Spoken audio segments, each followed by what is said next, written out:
Good morning everyone. Now we are going to start the next topic in the same chapter, transport of respiratory gases. The transport of respiratory gases are oxygen and carbon dioxide. Oxygen and carbon dioxide are respiratory gases. So first we discuss the respiratory gas oxygen transportation. The oxygen transportation from the alveoli to the tissues, and from tissues to the alveoli, the carbon dioxide transportation take place. So first we are oxygen transport. How is it transported? So the first one, it is transport in two forms.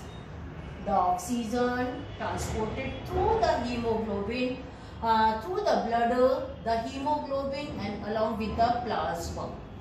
So the first method of oxygen transportation is, first we discuss the transport of oxygen. The first transport of oxygen. So the oxygen is transport as dissolved in plasma. The first method of oxygen transport is it is transported as dissolved in plasma. The plasma, as we know, is the fluid part of the blood.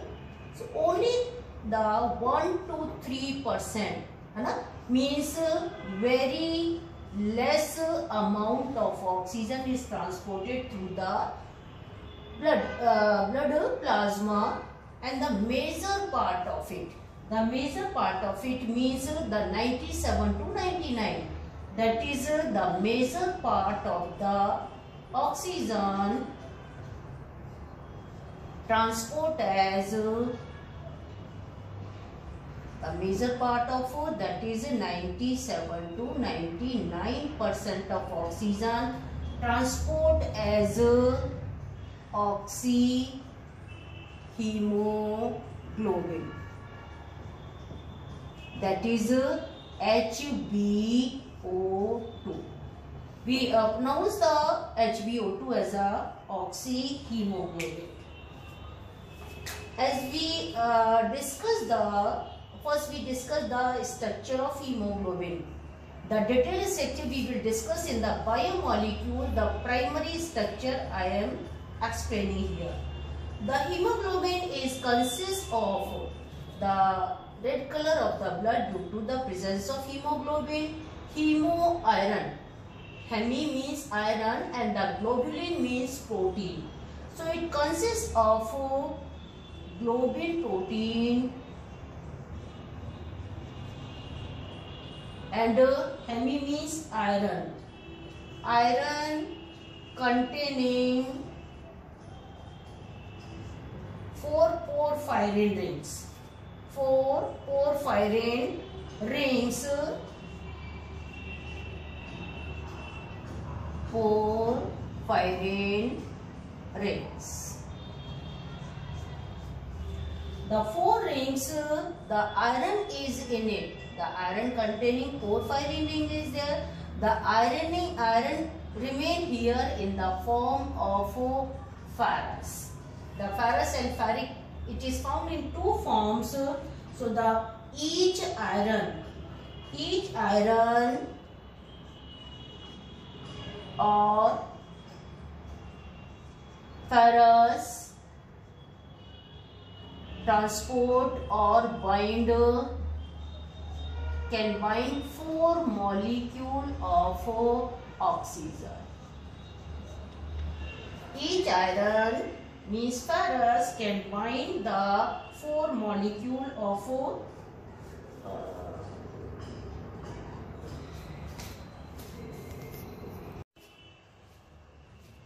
the 4 porphyrin rings are there. Each iron can bind 1 molecule of oxygen. It means the 4 iron can bind 4 molecules of oxygen.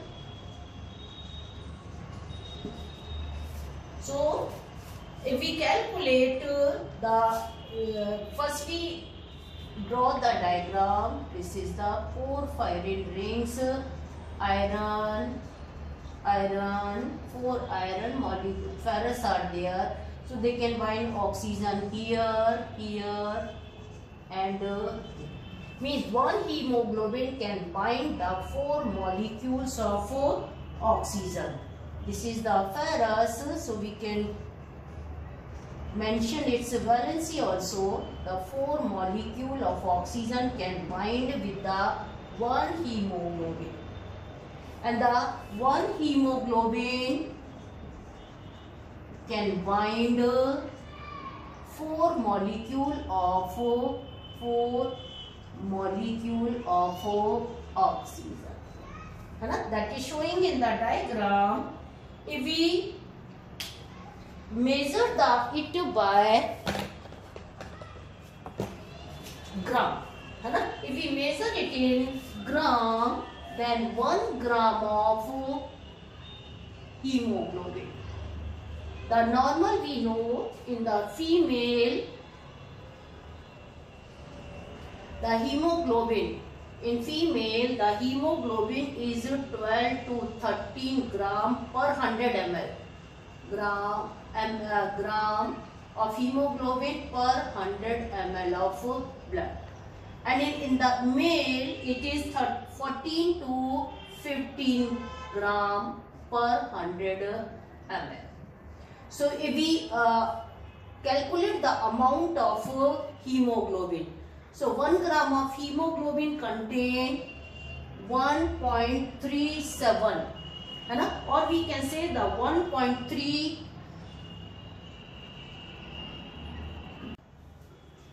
So the 1 gram of hemoglobin can carry the 1.37 ml of oxygen.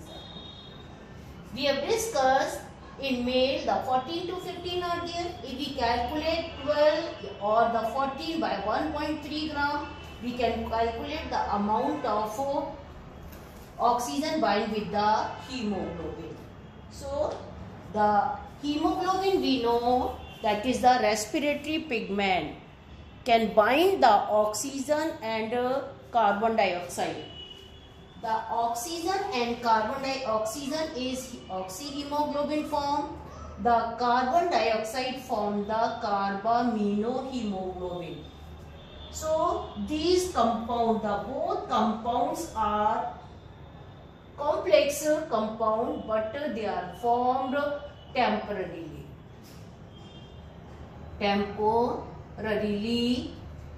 The Hb plus O2 in the alveoli, the covered by capillaries. In the capillaries, the RBCs is there. In RBCs, hemoglobin is there. So it combines the oxygen and form the oxyhemoglobin. The oxyhemoglobin complex is temporarily or short-lived compound. So it dissociates the oxygen in two conditions.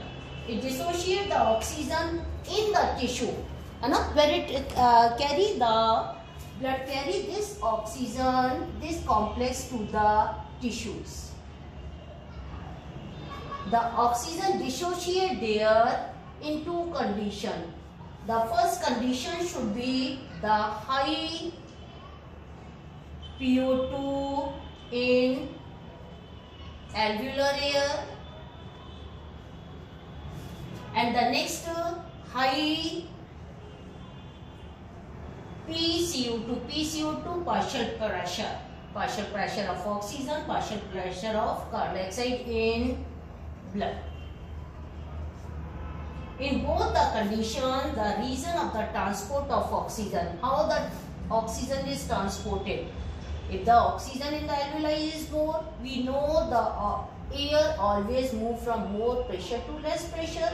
So either the alveolar air has the more pressure PO2 or the blood has more PCO2.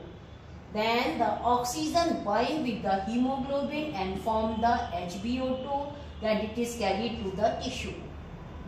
So this is the transport of oxygen. The oxygen, the less amount, very less amount is transported as a dissolving plasma, only 1 to 3%, and the major part of it is transported along with the hemoglobin, that is the respiratory pigment. The equation is Hb plus O2, HbO2. So how this complex is formed? How this complex is formed? If the high pressure in the oxygen in the alveolar air or the high pressure of CO2 in the blood.